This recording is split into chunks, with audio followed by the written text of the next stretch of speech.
Hello guys, আসসালামু আলাইকুম। আপনাদের মাঝে আজকে আমি সিলেটের একটি ভর্তার রেসিপি দেখাবো। এই ভর্তাটির নাম হলো শীতল ভর্তা। এই শুটকিটির নাম হলো শীতল। প্রথমে আমি পাত্রে কয়েকটি শীতল নিয়ে নিয়েছি।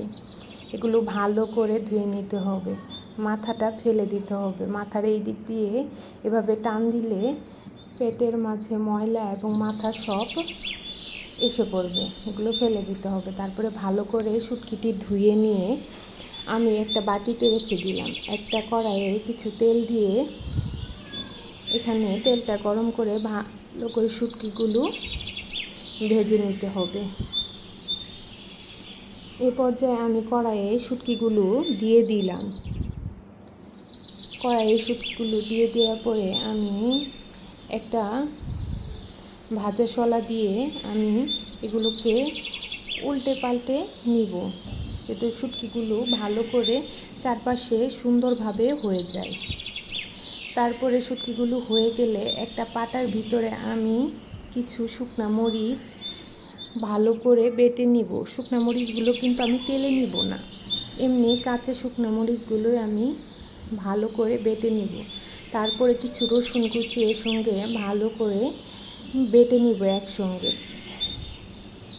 এ পর্যায়ে এইগুলো দুইটা যখন বাটা শেষ হবে তখন আমি শুটকিগুলো দিয়ে দিব। শুটকির ভিতরে বড় বড় যে কাঁটাগুলো থাকে এই কাঁটাগুলো আমি সব ফেলে দিব।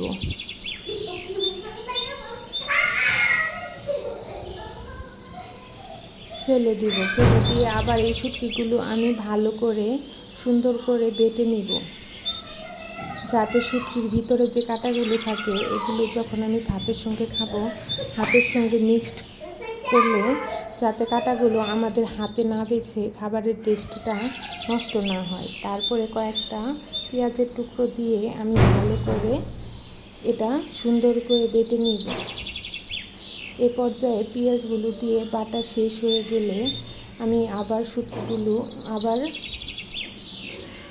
এগুলো আবার ভালো করে একসঙ্গে মিশিয়ে নিয়ে সুন্দর করে বেটে নিব।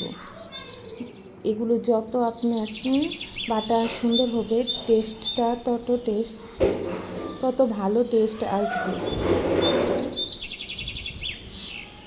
এ পর্যায়ে আমি কয়েকবার এগুলো বেটে নিব, যাতে শুটকির ভিতরে কোনো কাঁটা না থাকে।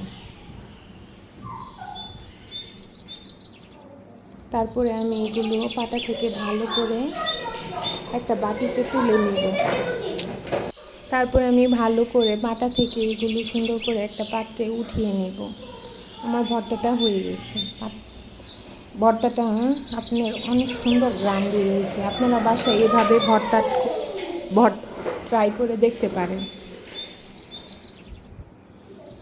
এ পর্যায়ে আমার ভর্তা শেষ।